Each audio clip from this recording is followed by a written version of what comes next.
have Ron Sifen here with us this morning. And Ron's going to be talking about taxes in Cobb County. So what I was asked to talk about, and we can, if we have some time, we can talk about SPLOST reform also. That's what Michael was referring to as far as the presentation that I gave last week. But what I was asked to talk about today was give a transportation overview as far as Cobb County is concerned, and then talk about the HB 930 transit tax. So that's what I'm going to talk about.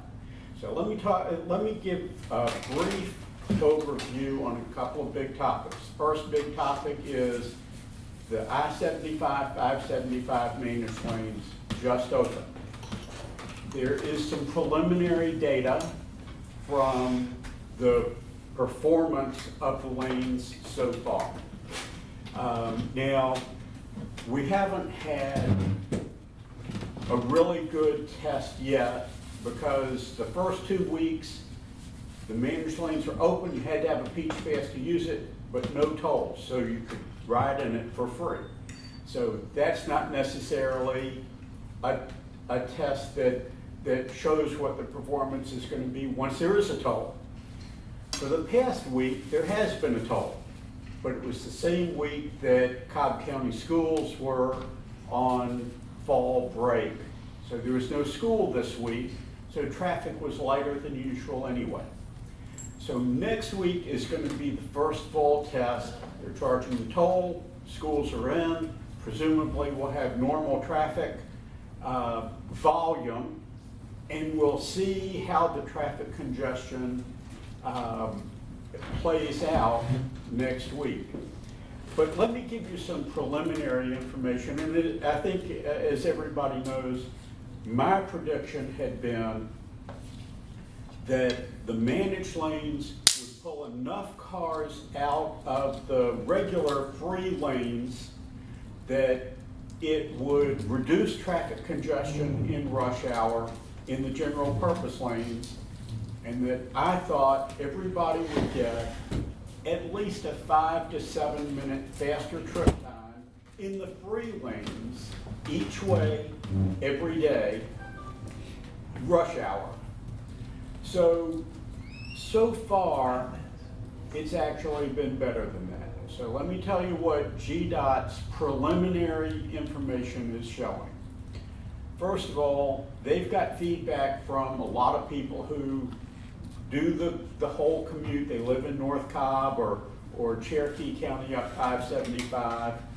And they've got feedback from a lot of people that they use the toll lanes and their commute was 30, 40, 45 minutes faster than regular. But that's using the toll lanes. That's not surprising.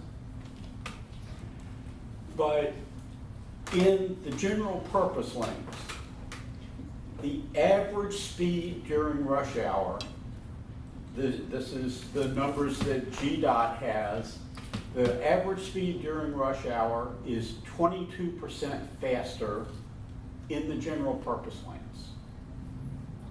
So, and then I've gotten feedback from a number of people that one person a few nights ago was saying he drove in the general purpose lanes and it was still congested, but he did have a 10-minute faster trip time.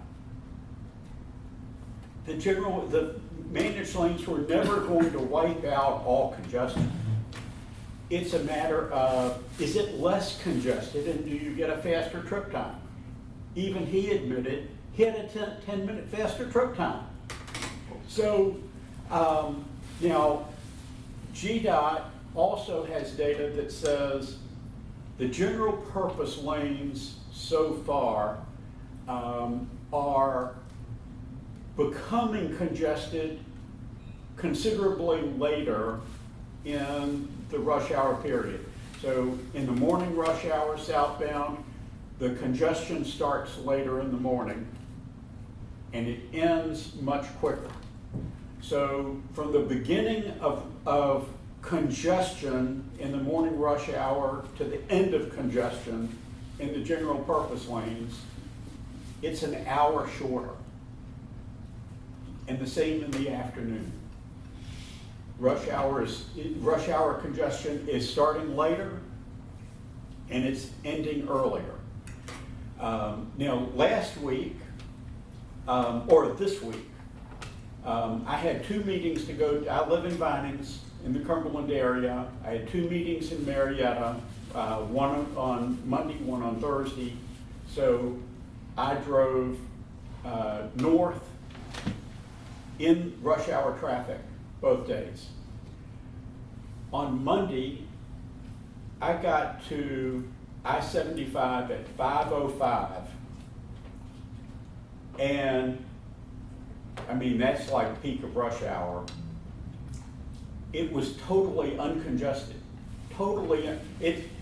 There was some traffic, but it was moving speed limit. Even through the most congested parts, it was moving speed limit. I got off and stopped at McDonald's and got something to eat at Delk Road so that I could wait 20 minutes before continuing further north, just to see 20 minutes later what was going to happen. And partly, I was going to get to the meeting so early compared to what I was expecting that I had extra time. So 20 minutes later, still totally uncongested. And then Thursday, it was considerably later. I didn't leave until 10 after 6. Usually when I go to a meeting and leave 10 after 6, 6:15, 6:20, there's still considerable congestion. It's after the peak of rush hour. It's not as bad as at the peak of rush hour, but it's still heavily congested. When I got on at Cumberland Boulevard, traffic was moving, not 65, but it was moving 55 miles an hour when I got on, going through the 75-285 interchange, which is a place where it normally congests up. And there was one other spot where it got down to 55 miles an hour. It was a lot of traffic, but it was mostly moving speed limit. Now again, no school that day, but that's 2 days this past week that the traffic congestion that I observed was much less than what I would have normally experienced. So far, it looks like the performance of the managed lanes is, if not as good as what I was projecting, so far it's better. Will it sustainably be better? I don't know. For one thing, I do think that the beginning of rush hour I don't think it will sustain, that the beginning of rush hour will start a lot later than it has in the past, because once they're charging a toll, people don't need to pay a toll as long as the general purpose lanes are moving at the speed limit. So why pay a toll so I think that people won't start using won't start paying the toll until congestion starts and makes it worthwhile. So I think that part will not hold up, but the rest of it I think will hold up. I think that rush hour speed, I think rush hour will be less congested. There is going to be fewer cars in the general purpose lanes because the toll lanes are going to take some cars out of rush hour traffic in the general purpose lanes. Traffic is going to move faster in the general purpose lanes throughout rush hour, and rush hour will end, the congestion will end considerably earlier. So I think that part will hold up. Now, managed lanes, we have more managed lanes coming. So GDOT has what they're calling this major mobility program. They're major mobility projects that they've got 11 projects statewide. Most of them are in the Atlanta area. and $11 billion paid for by the HB 170 gas tax. I'm sure that most of these projects qualify for federal money, so I don't think they can do all 11 projects for $11 billion. I think what the state needs, in addition to what they're going to get from Washington, I think the $11 billion is sufficient for the 11 projects, but the total cost will include grants that they get from Washington that the projects qualify for. One thing to keep in mind, if they were to add just extra general purpose lanes, that wouldn't qualify for federal dollars in today's world. Whereas the managed lanes do qualify for federal dollars.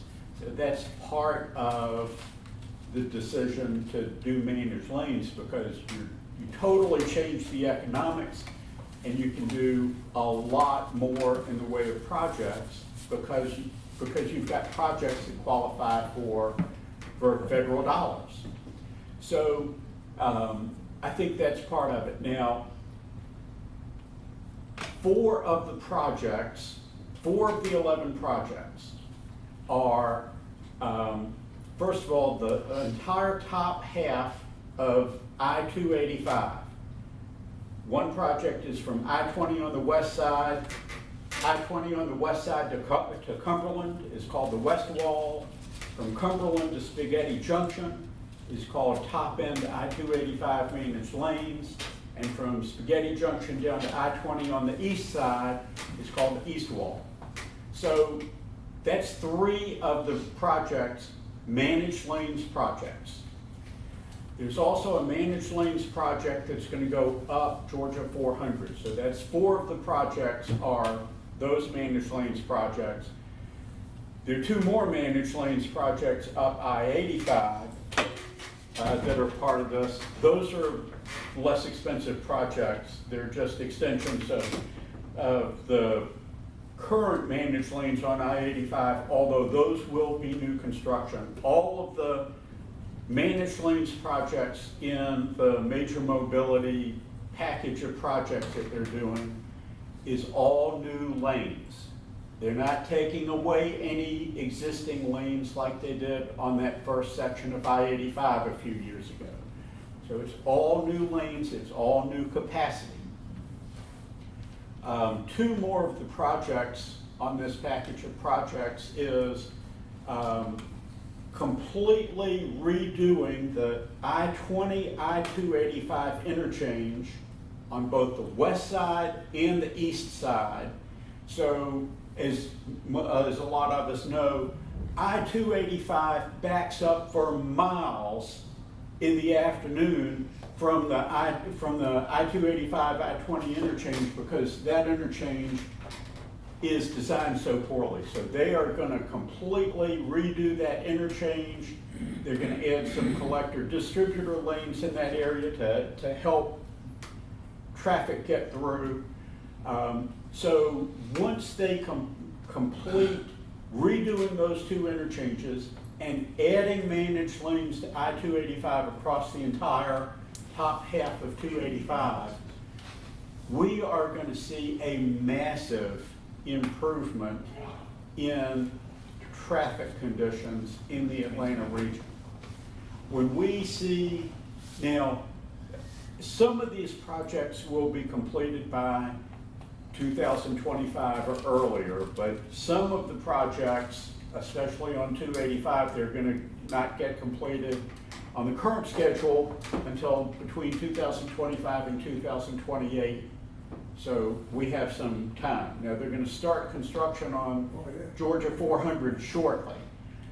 I think GDOT is trying to find a way to accelerate the top end project from a completion date in 2028 to a completion date in 2026.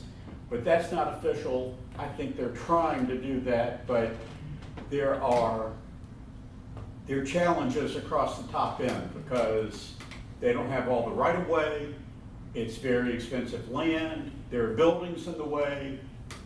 They've got issues that they've got to work out.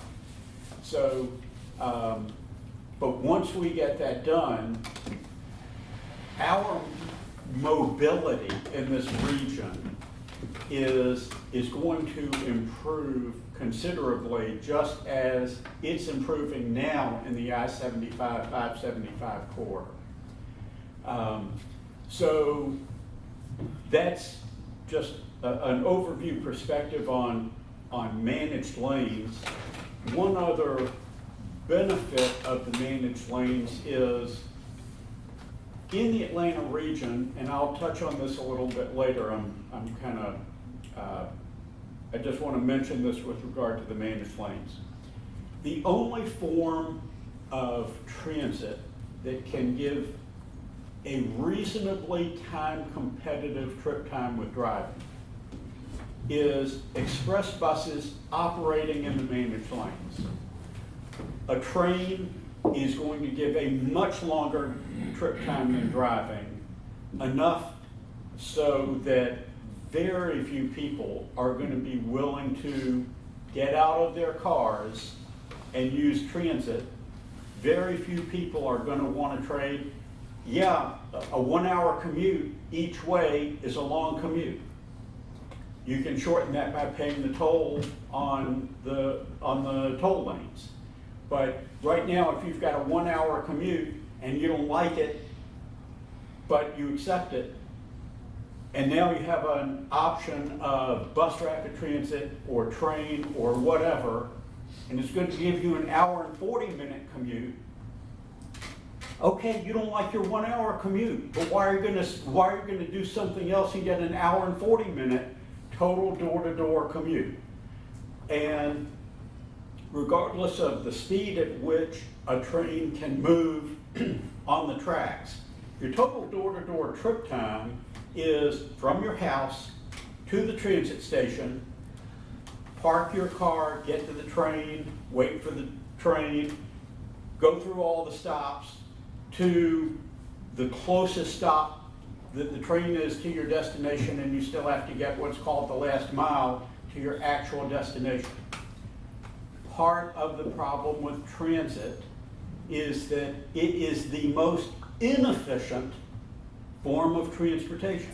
And that even includes express buses operating in managed lanes. It's just compared to the traffic congestion in the general purpose lanes, you can pick up enough speed in the general purpose lanes that, okay, you drive from your house to the transit, to the park and ride lot, and you take your express bus and you've eliminated all the stops. If the express bus can get you to reasonably close to your destination, you get there maybe a little bit faster than you would have in your car, except now you still have to get your last mile.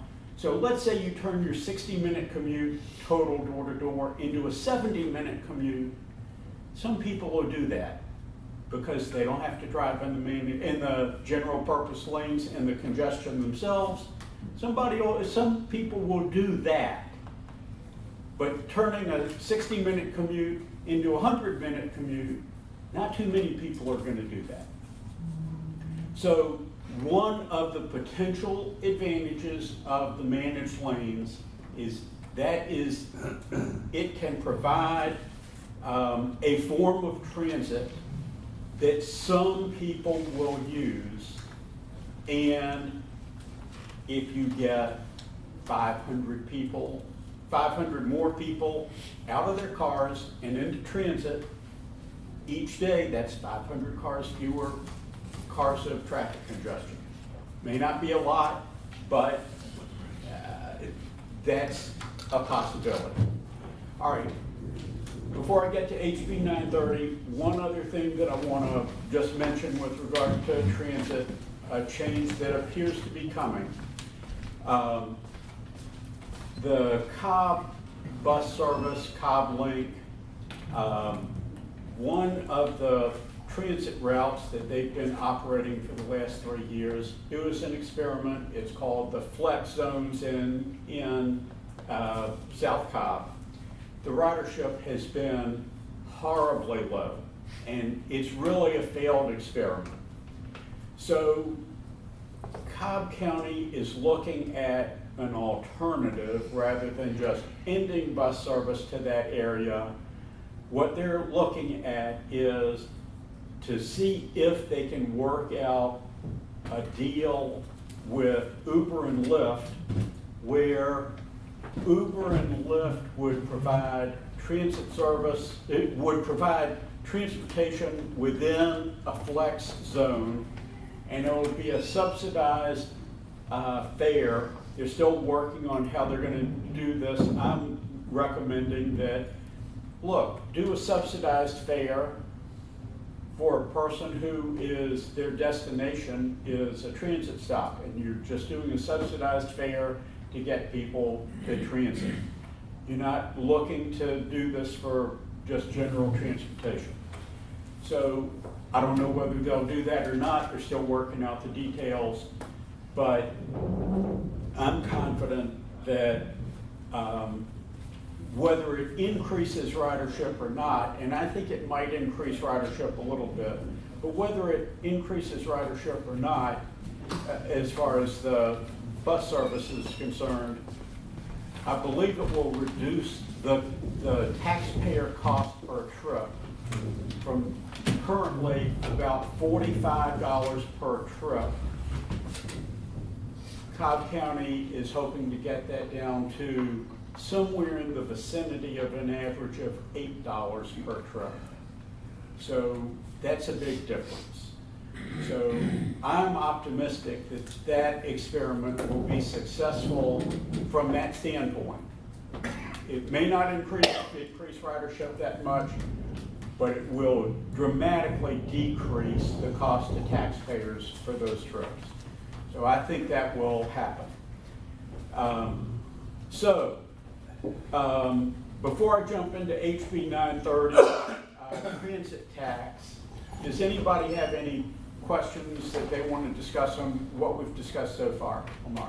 All right, just peripherally, something that I've always been irritated in was the high occupancy lanes.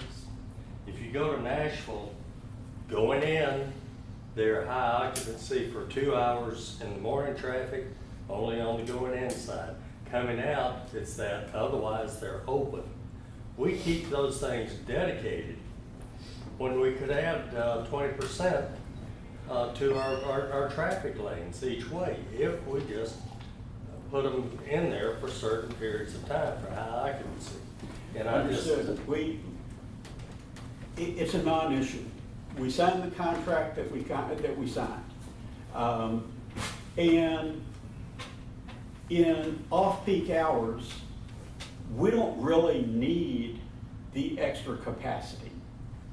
The general purpose lanes are generally sufficient unless there's a bad accident in the direction that the managed lanes are going, in which case there's going to be a safety valve and a toll charged and collected in midday in the direction that the toll lanes are running. But the fact is, it's a public-private partnership.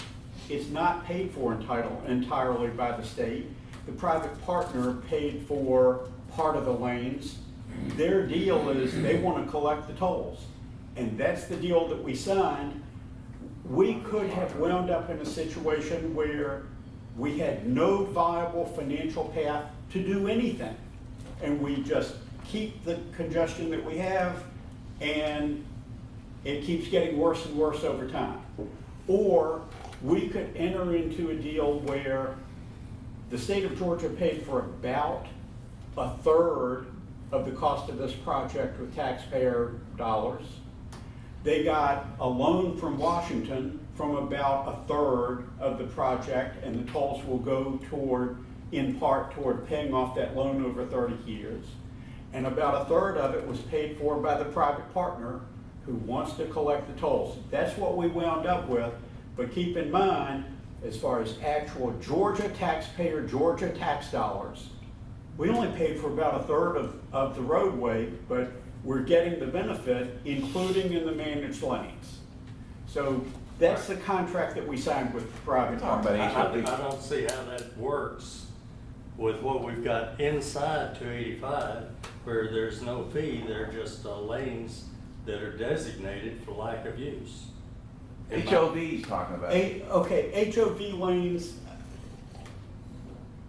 Ron, let me ask you a question. You want to have the questions held to the end of your? No, he asked for him. well, I went ahead and asked for this part of it. I do want to get to the HB 930 transit tax, but, so HOV lanes, I don't think they're good. I understand what you're saying, but not during rush hour. We generally don't have that much congestion anyway. I don't know that we have a huge problem with the way that Georgia's using the HOV lanes.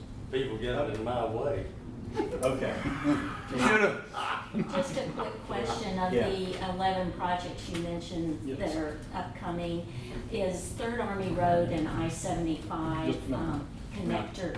Okay. That's not on the 11 project. Okay. All 11 of the projects are much bigger than that, and I think Third Army Road is gonna collapse. Oh, What, thank you. what are you projecting as the tolls from, say, Sixes Road to 285? Well, on I-85, they used to have a maximum toll of 90 cents per mile. They recently eliminated that. I think for the next few weeks or the first few months, the tolls, they're gonna, peak of rush hour, we're gonna have days where they get up to 50, 60, 75 cents a mile. Eventually, they may exceed $1 a mile. It just depends on the congestion on 75 and 575 and how many people want to pay the toll. And everybody, it's going to tell you at the entrances what the toll is when you go, what the rate is per mile when you go in, and how much it's going to cost if you stay in all the way to the end of the lanes. And everybody's going to just have to make a choice as to what it's worth to them. Now, you know, right now, you start talking about $1 a mile or $1.50 a mile or something like that, and that seems so outrageous that okay, I'm not going to pay that on that particular day. But you know what? There's going to come a day that there's going to be a really bad accident with general purpose lanes, and there's going to be all but 2 lanes. There's going to be like 3 or 4 lanes blocked, and maybe a couple of lanes open that people are just creeping through. And you're out. If you stay in the general purpose lanes, your commute's going to take you 3 hours to get home, and you can pay that toll, and you can get home in 30 minutes. You know what? $1.50 a mile, some people are gonna say, Oh, yeah. I'll pay it. On this one particular day, I'll pay it. So I think that's gonna happen. But that'll be a rare day if something like that happens. Can we stop this nonsensical talk about money from Washington? How about money from the moon, or we can get the Chinese to pay for it? The money comes from taxpayers here. What was our old state senator? What was his name? It does, but that's not how GDOT looks Are you at talking it. about Chet? No, the guy that just lost recently, Oh. he ran. You mean Josh McCoon? No, changed? you and I state senator. Oh, Harrisburg? No, he lost. Remember, he ran against for Karen Handle's job. He quit to run for it. Wavy haired guy. Oh. Anyway, that was always his line. It's federal money. It's not federal money. It's taxpayer money. It's taxpayer money, I get it. But Yeah, but wait, the people hear that. There's going to be money from D.C. Wait. So this great entity out somewhere in eternity is gonna U.S. throw Department money. of Transportation and the Federal Highway Administration have their pots of money. We're gonna pay in what we're gonna pay in. They are gonna allocate that money to projects in 50 states. The state of Georgia can have projects that qualify or not have projects that qualify. But we're gonna pay the money into the U.S. Department of Transportation and the Federal Highway Administration, whether any of that money comes back to Georgia or not. We're still gonna pay in the same amount. we have projects that qualify, and again, the state of Georgia has a choice. It can decide, I'm not gonna take any money from Washington, even though we paid the taxes into Washington, we're not gonna get any money back. We're gonna have all sorts of projects that we could do if we could get the funding, but we can't afford them, and therefore we don't do any projects. Or they can take advantage of the system as it's designed, put projects forward to Washington that says, we get either our share of the money back, or if we've got enough projects that qualify, more than our share of the money back, and have that money spent on projects in the Atlanta region or elsewhere in Georgia that alleviate traffic conditions. I'm sorry, but that's how the system works. Oh, but that's what I'm condemning. See, and you're condoning it. I think it's time to say, let's have states' rights in a sense. All the money in Georgia will stay in Georgia. We don't need those a-holes in DC I understand. who just take a big piece of the pie off to run their little bureaucracy out there and do nothing. But anybody, as long as we continue to say, well, we're gonna have the almighty government, please give us some of our money back, please, because I know you're all knowing and almighty, and that's all we wanted you to give us a little bit of us back, because you know way more than we do. 435 congressmen and 100 senators. Is there any attempt to ever go that way? Convinced 51% of each. Convinced 60% of senators, because you're gonna have to get 60% of senators to agree. I don't think that's gonna happen. Ron, Yeah. is it really, do we really look to the federal government, or can our state government just say, we're no longer going to participate in this program, we're not sending you the money, we're going to keep it here? There's no such thing. We all pay our taxes that go to Washington. Are you talking about, does the federal government, does the state government pay that money to the federal government? Does the state government fund that? Or does Taxes are that come out collected in individual lots of taxes? different ways, including gas tax, but the federal part of gas tax is federal money. The state of Georgia can't say we're confiscating the federal gas tax. Is the gas, and here, lack of knowledge on my part, but is the gas tax that goes to the federal government, is that allocated by the state, or does the federal government say you must pay the sales tax? The federal government has a sales tax on our gas? Yeah. They have a gas tax. I thought that was a state tax where they allocated. There's a state gas tax and a federal gas tax. The federal gas tax is Washington's money, Oh, and Georgia cannot confiscate it. Georgia cannot confiscate that money. The federal gas tax is the federal gas tax. Question is,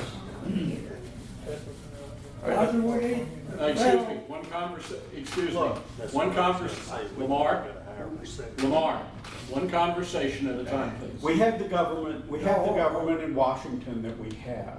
Again, get a majority of the Congress and 60% of the Senate to change the structure of our government. Go ahead. I don't think we're gonna succeed in doing it.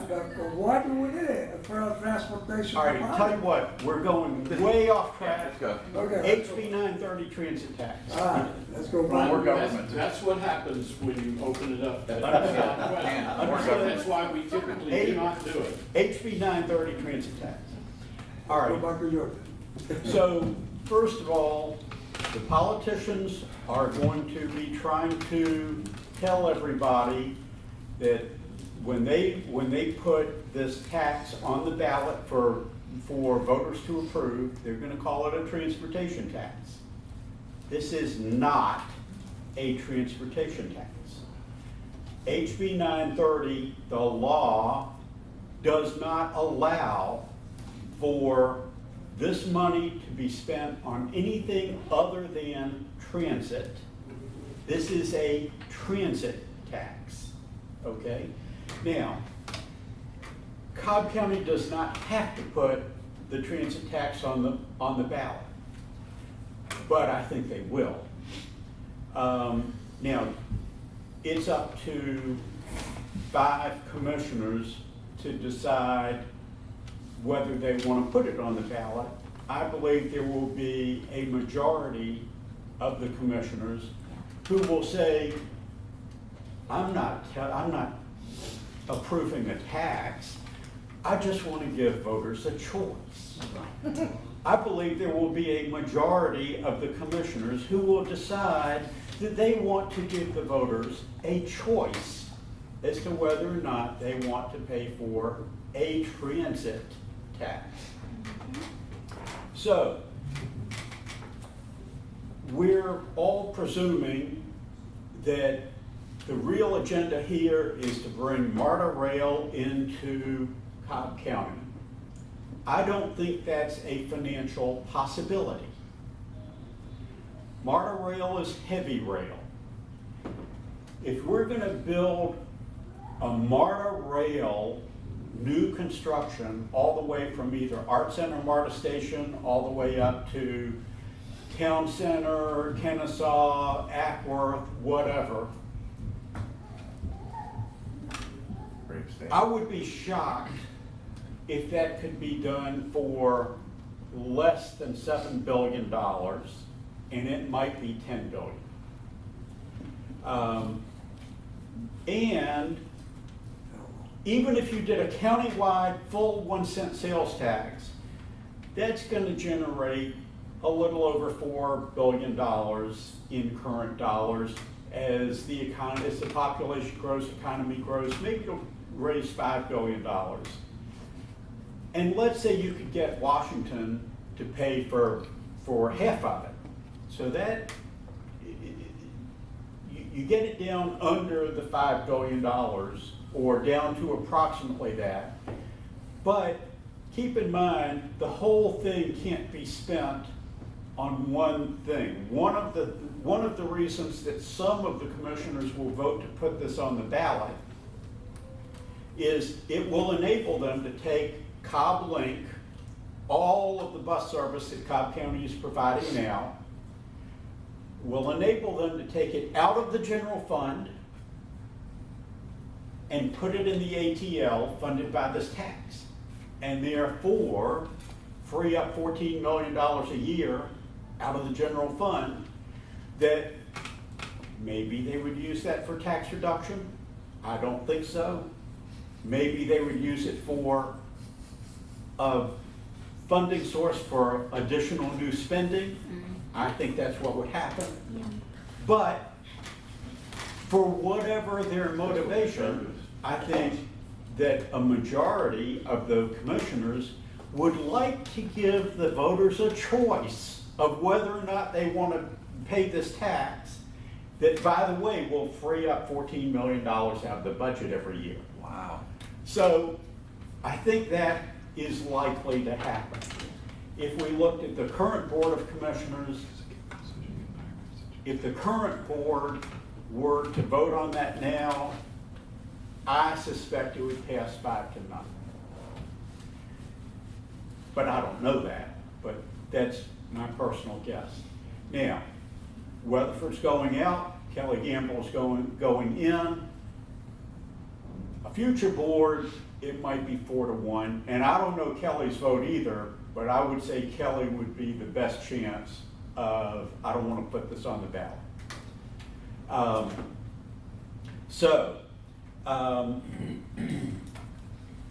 The tax itself does not have to be a full penny. It can be any fraction of a penny in 0.05% increment with a minimum of 0.15%, 0.15%. So Cobb County could easily decide on 1/4 cent tax as opposed to a penny tax. But coming back to the point about MARTA Rail, I think that if Cobb County decides to move forward, $1 billion is going to go just to paying for Cobb Link service over 30 years. I think that'll cost $1 billion. So now you're down to a little over $3 billion. I really don't think the numbers will ever work to do MARTA rail up to North Cobb. Could light rail work?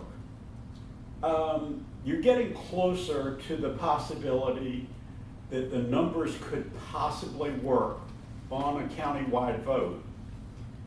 But the way the projects list will shape out is that you have Cobb Link, you have light rail going up to North Cobb, and you have nothing else. South Cobb, which is the most transit supportive, is going to get nothing new. They're going to pay an extra penny sales tax and get nothing new. They're going to wind up voting no. And on a countywide vote, if South Cobb votes against it, the rest of Cobb is going to vote against it. So it fails. So there's really not a logical, realistic plan that would include rail, in my opinion, that can pass. And then if you do a fraction, if you're going to do rail, you have to do countywide, you have to do a full penny. There's no possible way of any other numbers working that you could raise enough money for a rail project that would not be a countywide vote and would not be a full penny.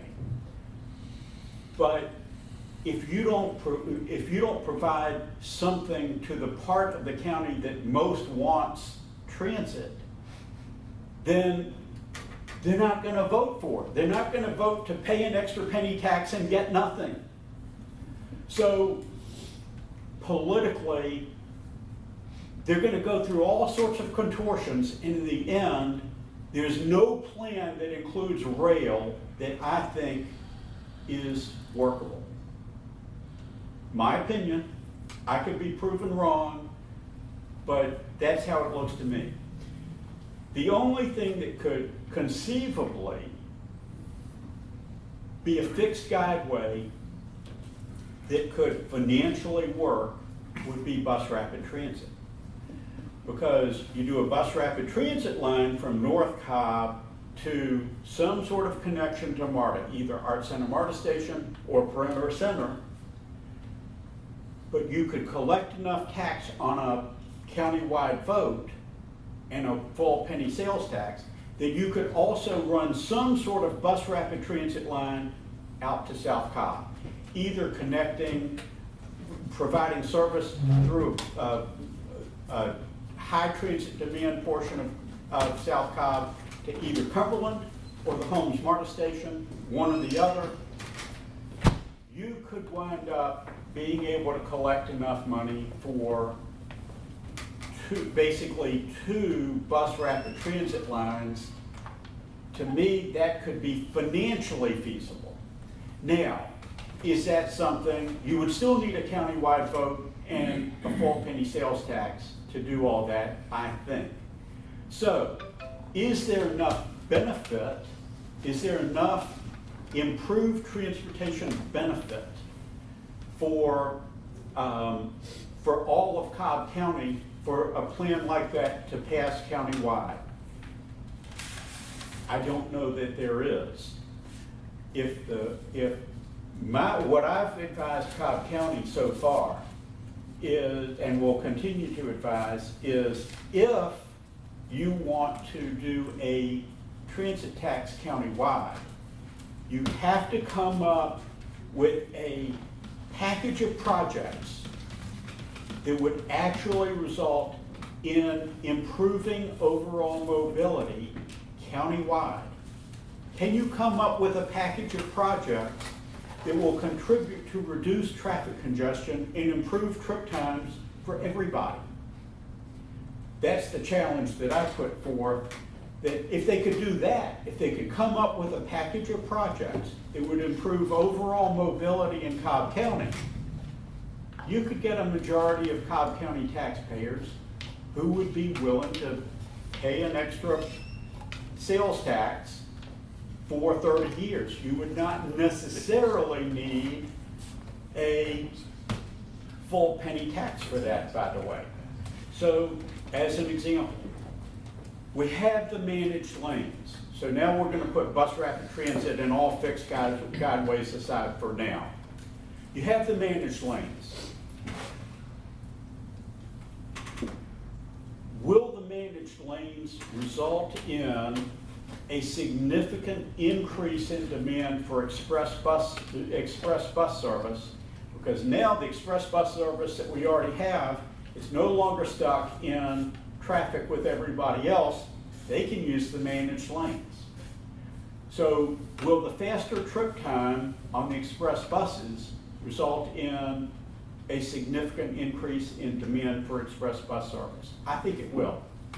I was talking with Chris Tomlinson from the State Road and Tollway Authority, and he said that there's a similar situation with managed lanes from Fort Lauderdale to Miami, 36 miles. That once they open the managed lanes and the express buses could operate in the managed lanes, that the demand quadrupled. Now, I'm not predicting that demand in the Atlanta region will quadruple, but that was an example. He said the demand quadrupled. So among the packages, among the projects that you could put into a package, if the managed lanes do result in an increase in demand for managed lanes, we could look at additional park and ride lots for express buses in places where we think there would be demand for that service. And also, if the new Flex experiment using Uber and Lyft is successful, then look at a subsidized Uber and Lyft service so that you don't have to build as big a parking lot and you can serve more people by having a subsidized Uber and Lyft service from your home, to and from your home, between your home and the parking ride lot would be the only destination you could use it for. And then connect to the express bus service. That would be something that could be funded by the transit tax.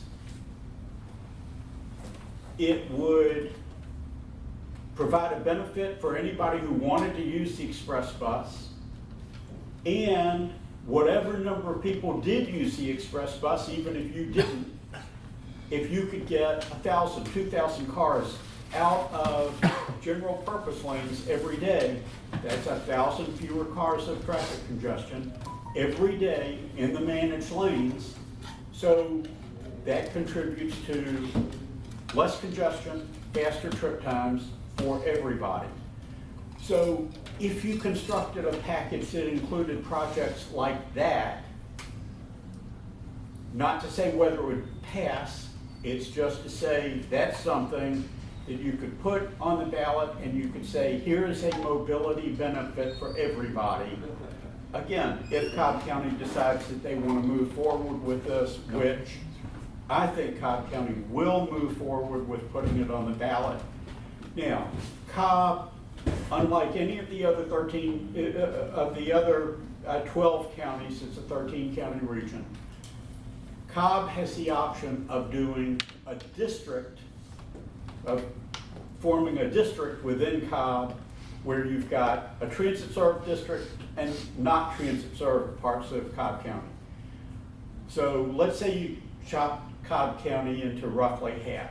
So only half the county would pay the tax, only half the county would vote on the tax, the other half of the county would not vote on the tax, they would not pay the tax. But be liable for it. That's what I was going to say next. There are a number of problems with that plan. And the first is exactly that by the law itself,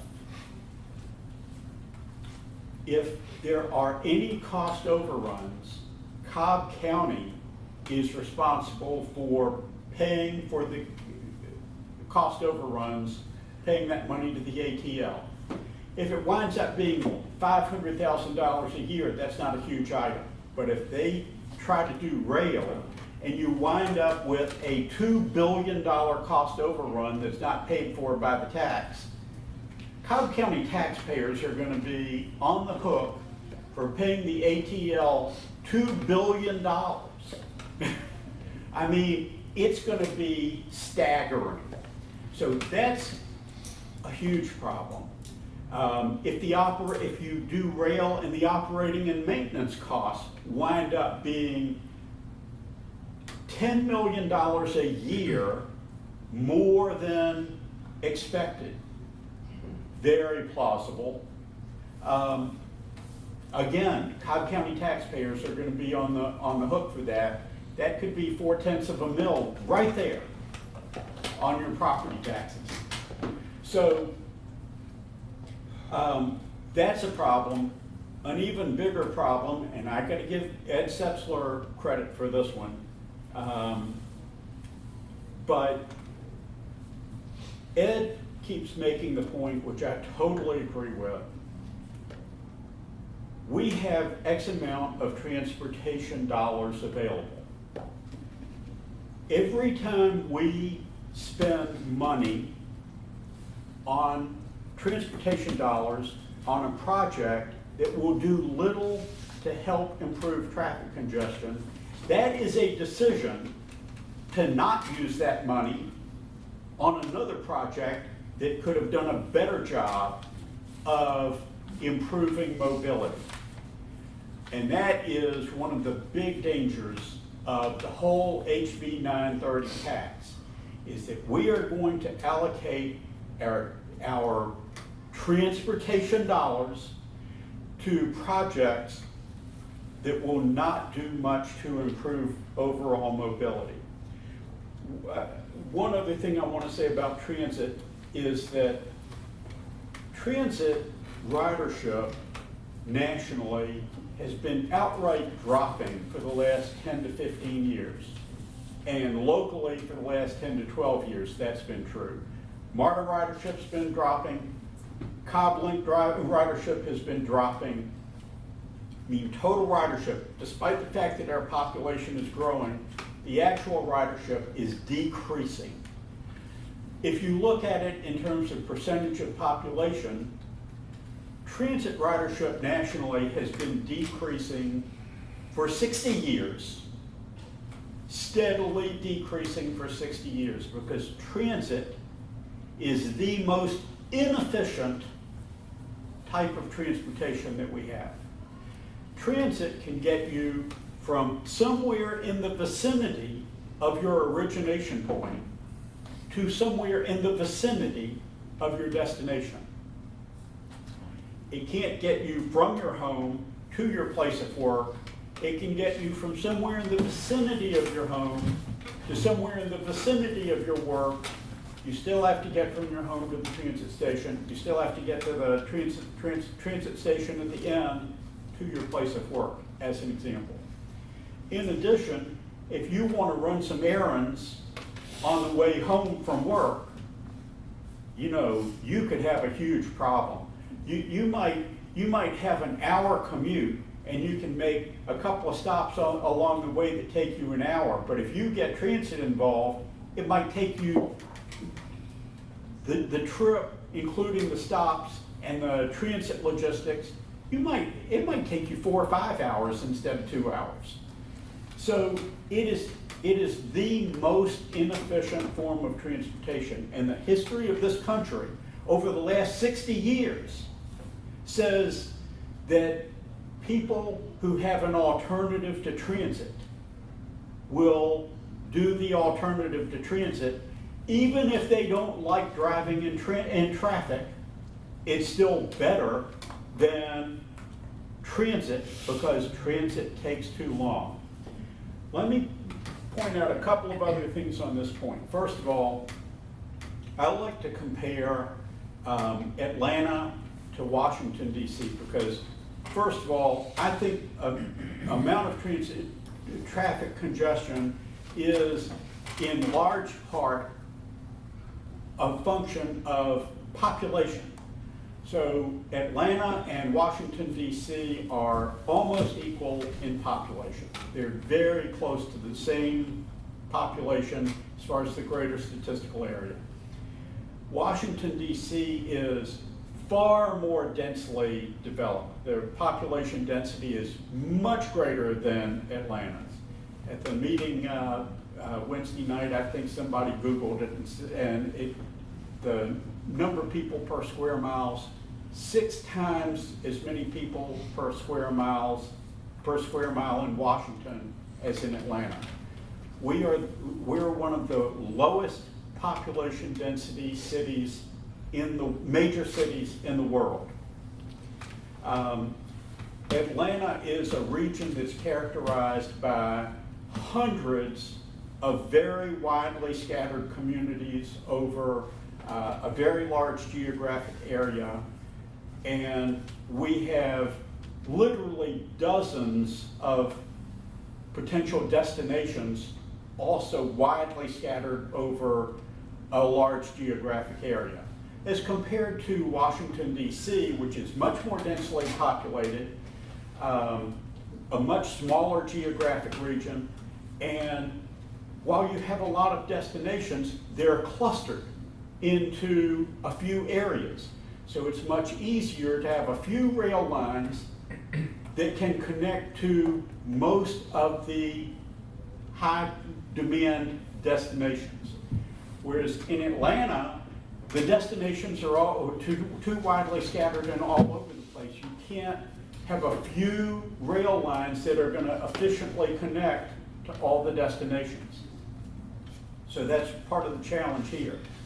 But it's interesting, if you look at the studies that come out from time to time that rank the cities in terms of traffic congestion and hours spent in hours lost spent in traffic congestion, Atlanta is usually in the top 10 of most congested cities. Sometimes it's second or third or fourth, sometimes it's not.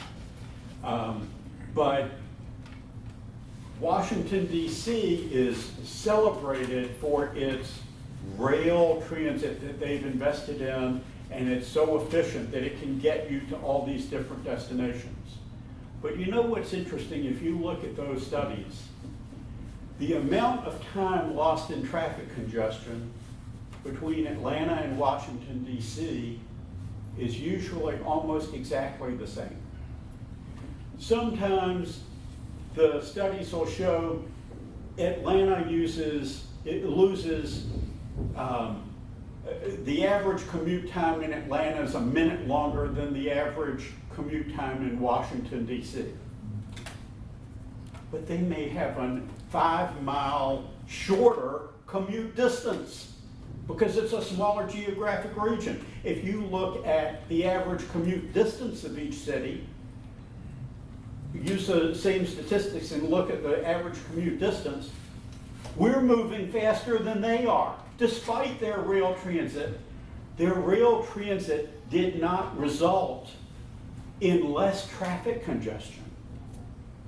That's the point that I want to make, is that rail transit doesn't usually result in reducing traffic congestion, and that is likely to be the case here. We can spend billions of dollars to put rail in one corridor, and we have addressed a microscopic fraction of the total traffic congestion in the Atlanta region.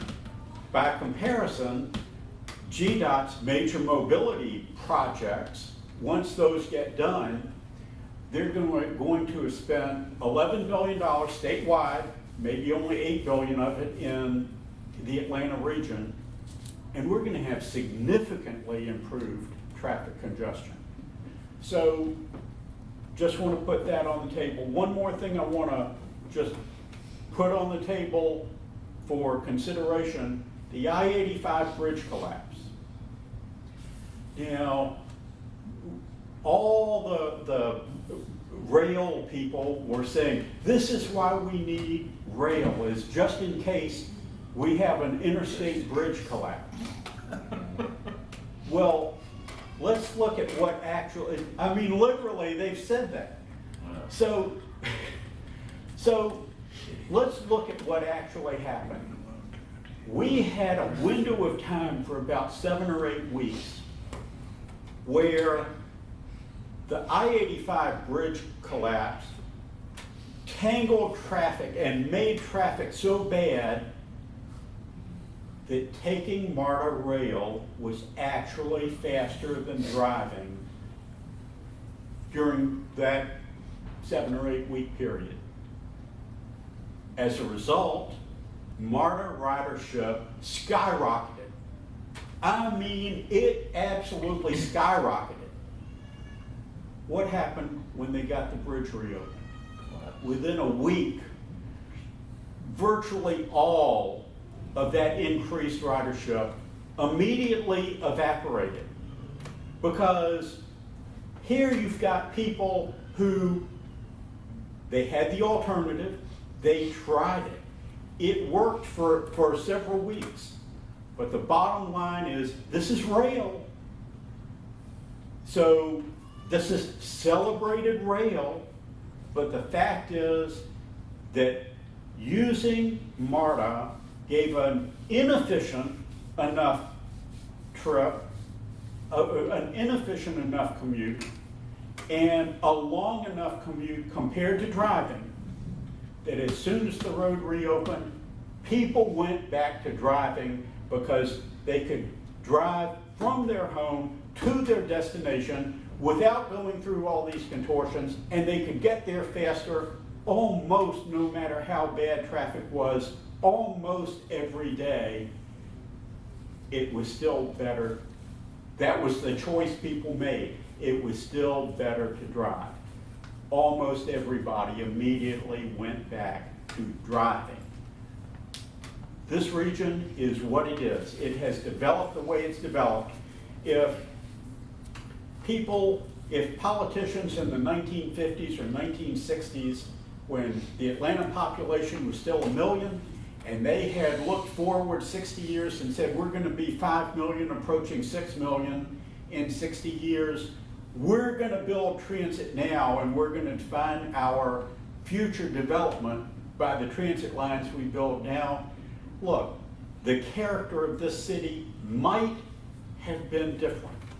Maybe, maybe not. But the fact is, this is 2018. We are who we are. We have developed in a suburban manner. Over 80% of the population of the greater Atlanta region is suburban. It's low density. We are what we are.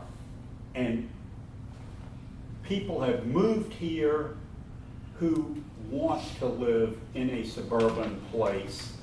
People who want to live in an urban place have either moved to urban parts of Atlanta or moved to different cities. I think that we need a transportation future that reflects who we are. I don't think that we need to start now to put expensive transit systems in place that will mandate future high-density development in suburban areas. Let people who want to live in a suburban place live in a suburban place. And people who live in North Cobb or Cherokee County who have made the decision to live where they live and they know what their commute is, and yes, maybe that commute is aggravating, but they knew that when they moved there. That's their choice. And they could move now if they wanted to move to some place that gave them a shorter commute. But most of those people choose not to because they live in the kind of community that they want to live in. I'm opposed to forcing some infrastructure that is designed to change the communities that exist now into something that is different than what they are, and people move to those communities because that's what they wanted. So with that, I'm going to stop and open it up to your questions on the transit tax. And we're gonna start on this side of the room. I will let you call the, Thank you, Ron. And I'm gonna kick it up. I'm glad you got to the, at your end of the presentation. What I have seen over all the years I have lived in Cobb is this expression, let's have transportation. And that the motivation behind that seems to be there are people who are gonna make money out of whatever choice is made through taxation. It's the end of your conversation or presentation is an expression of free market. People will pay the price. If they want to live in a rural community and make the commute to wherever they're working at that time, that's the price they're willing to pay. And there's no amount of government force that can change that free market expression. I think that people that move to Cherokee County right now know what the commute is. They know, and they're willing to pay, that's the price they're willing to pay, and they're happy to pay the price.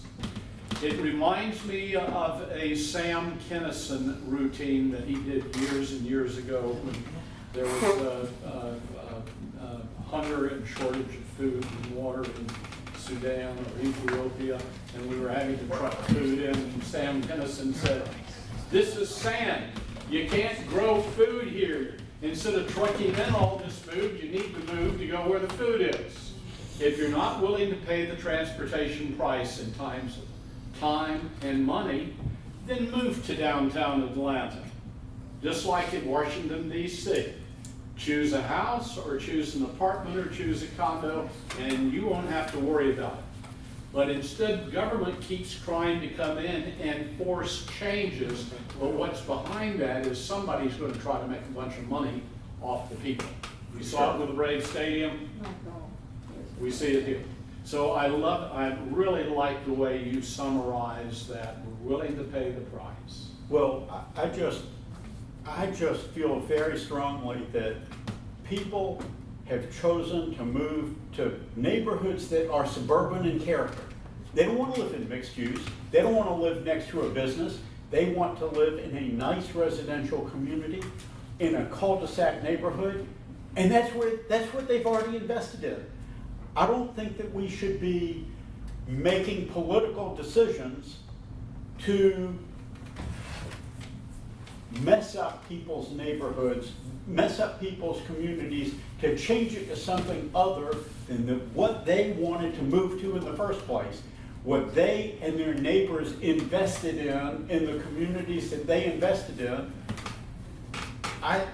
We approved the development of those neighborhoods, and I think we should support the character of the communities that are here. Thank you, Ron. Next question. Yes, Jim. Well, first of all, thank you very much for coming and giving us a presentation. We all know that we're very fortunate to have you among us. Thank you. I think you hit the nail square on that. I'm a prime example of that. I live in Atworth. My colleague here knows we are certified or registered mediator in the state of Georgia. I don't mediate in Fulton County. You know what? I don't want to go there.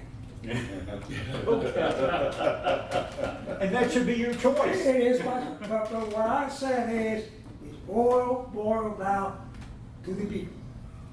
Yes. Next. I have a question, not a comment.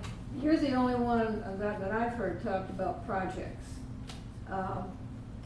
What we've been hearing from the commissioners primarily is the only choices we're going to have is county tax or district tax.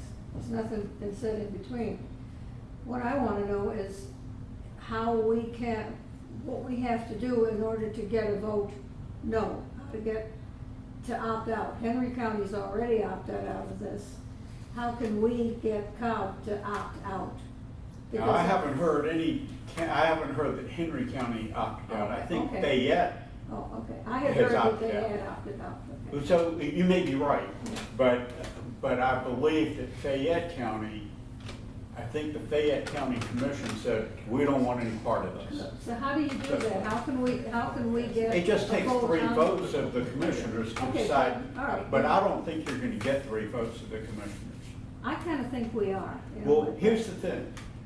The commissioners cannot move forward by law.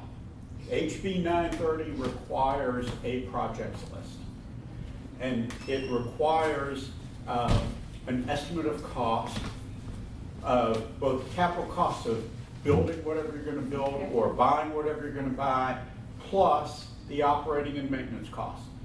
So HB 930, the law requires the projects list. And a total, a reasonable estimate of the total cost, and supposedly part of what the ATL will review before allowing Cobb County to move forward is, have you made a reasonable estimate of the current cost? Did you estimate that you only needed 4/10 of a dollar and we think you need 6/10 of a dollar for this projects list? That's one of the things that they will look at. One of the things that they will look at is, are you adequately providing transit connectivity between Cobb and other counties?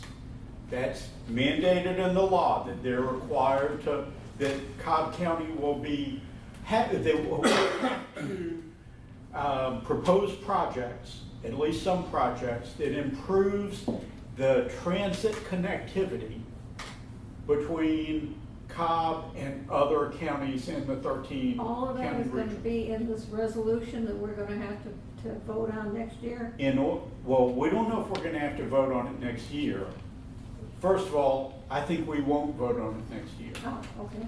So I don't think that Cobb County will put it on the ballot next year. Oh. But in order for Cobb to move forward, they have to have a projects list, and they have to have an estimated cost, both capital costs and operating and maintenance costs, for everything on the project It's list. gonna have to be like the transit tax, they're gonna have to say, are you in favor of this bill with this amount of money and this It's gonna number be of just like a projects, and we say SPOS, yes it's or the no? whole list. You Yeah. don't get to pick and choose, No. it's a whole So list. the bill's gonna, the resolution's gonna say, are you in favor of adding X amount of money to the tax for this For this bill, project. for these projects? Yes. And then we can say that we're gonna have to, like the transit tax, we're just gonna have to say no.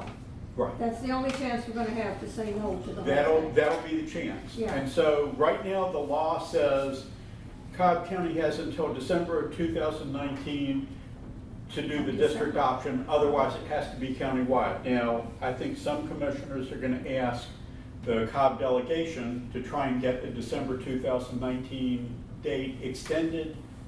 My guess is they're gonna try and get it extended to 2021. Oh, really? Yes. Not until then, okay. So here's what I'm hearing. What Cobb County fears most is, and this gets to the whole SPOS reform issue.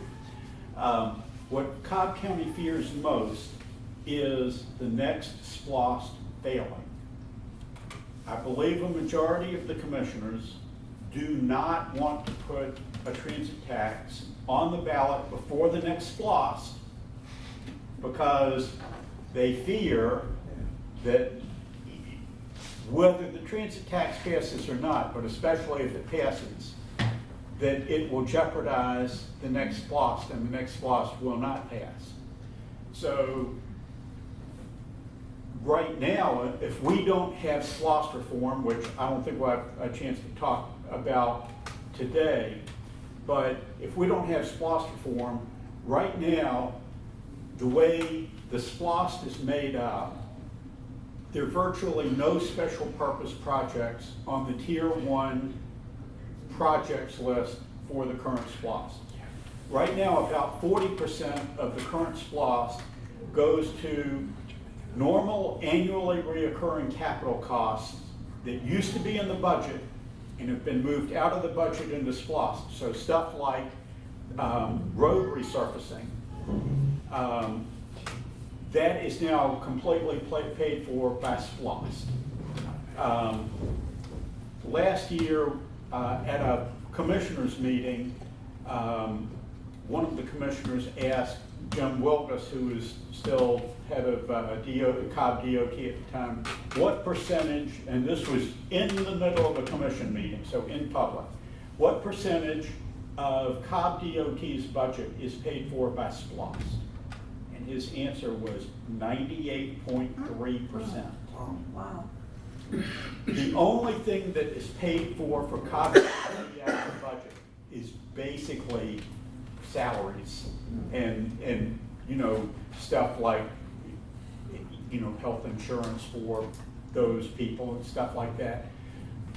Basically, Cobb DOT has a budget of 0 for any function. It's all been moved into the SPLOST. So Cobb DOT and other departments, if a SPLOST ever fails with SPLOST constructed like it is right now in Cobb County is in deep trouble. All 5 commissioners know that. They don't want to do anything to jeopardize the SPLOST. They absolutely believe that a transit tax would jeopardize the next SPLOST, so they want the next SPLOST vote first. When does that come? When does that? We don't know when that's going to be. They've talked about putting the SPLOST on the ballot in 2019 to begin in 2022 because the current SPLOST doesn't end until December 31st, 2021. Right. But they're also talking about it's hard in the spring and summer of 2019 to put together an appropriate projects list that isn't even going to start until January 2022. That's too far ahead. So, but if they put the SPLOST on the ballot in 2019 in what will turn out to be a special election, then they could put the transit tax on the ballot in 2020. But if they delay the SPLOST vote, they were originally planning on having the next SPLOST vote in November 2020. If they go back to that, then transit tax, if they don't want to do the transit tax until after the SPLOST vote, now you've pushed the transit tax into 2021, which right now that's looking increasingly likely. And there'll be no new projects until that gets in the ballot.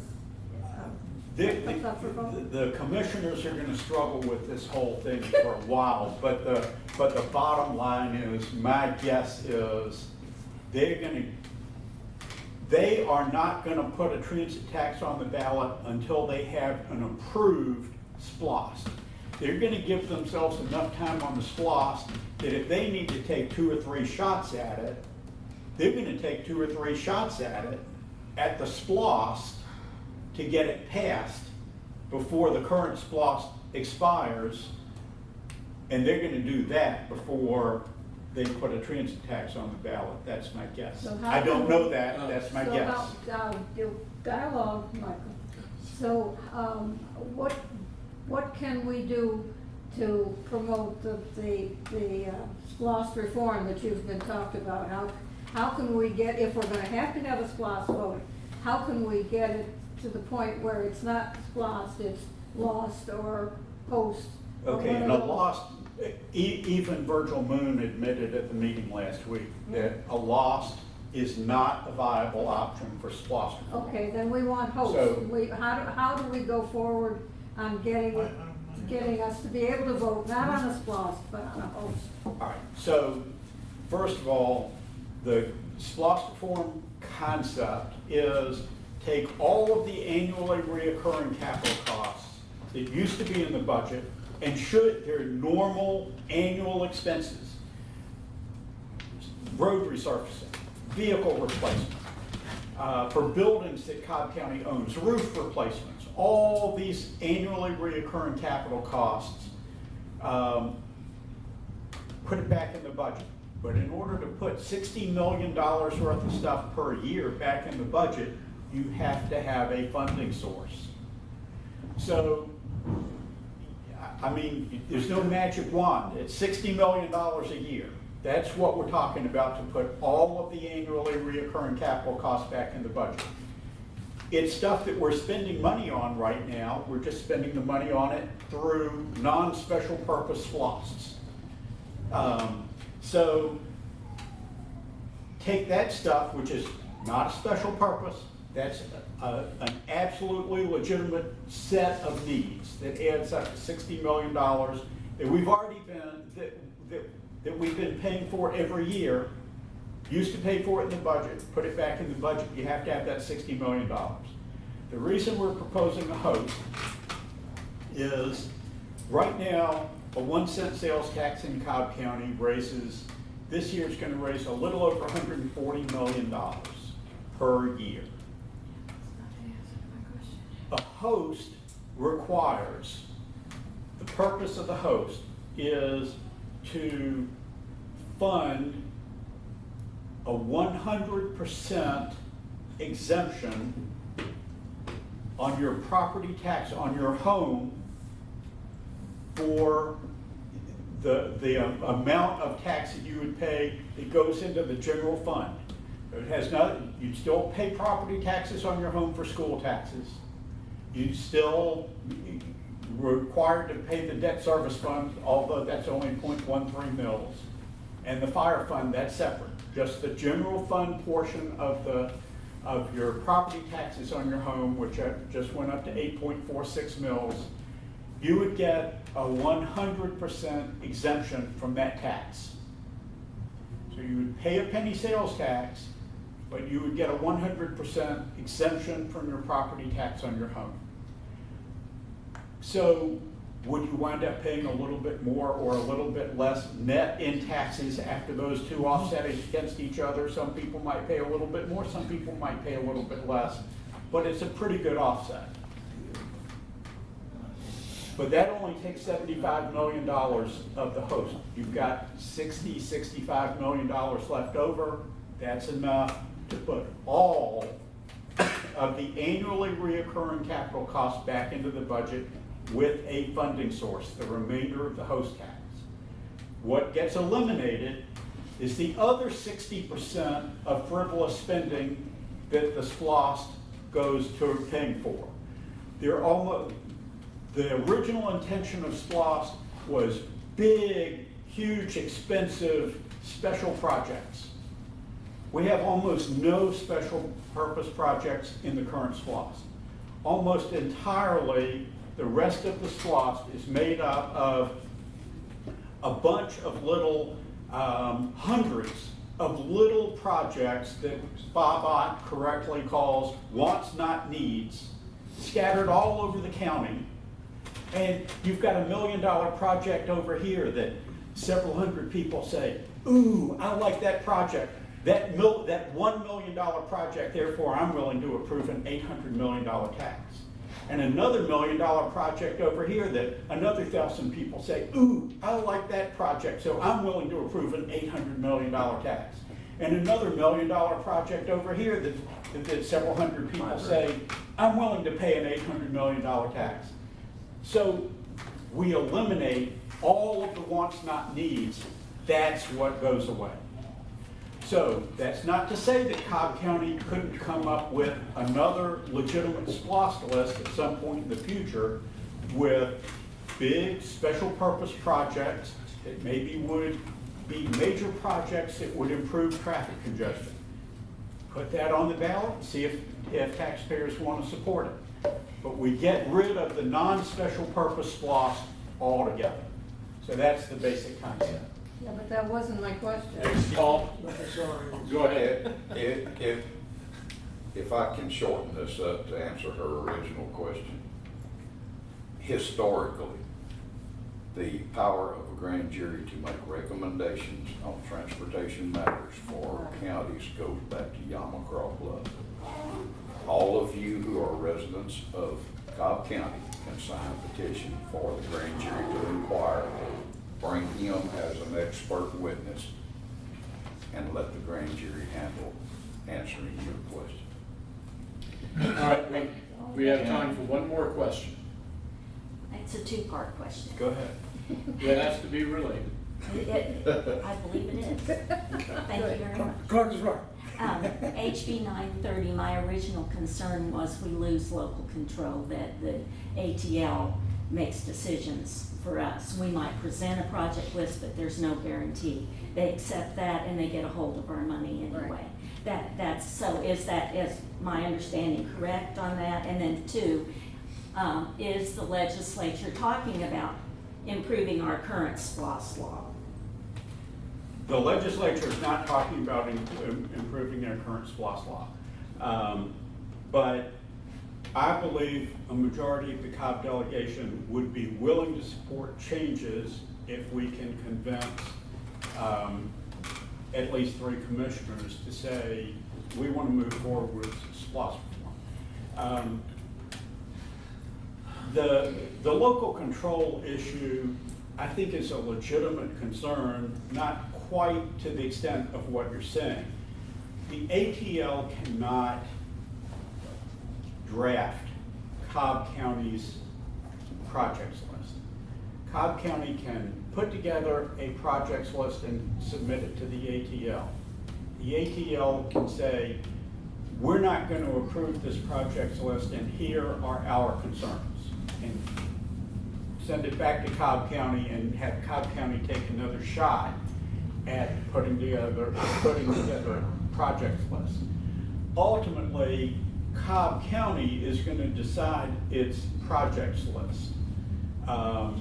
It's just that it has to be a projects list that the ATL will approve. So the likely issues are, is Cobb County sufficiently addressing interjurisdictional connectivity, which the ATL is specifically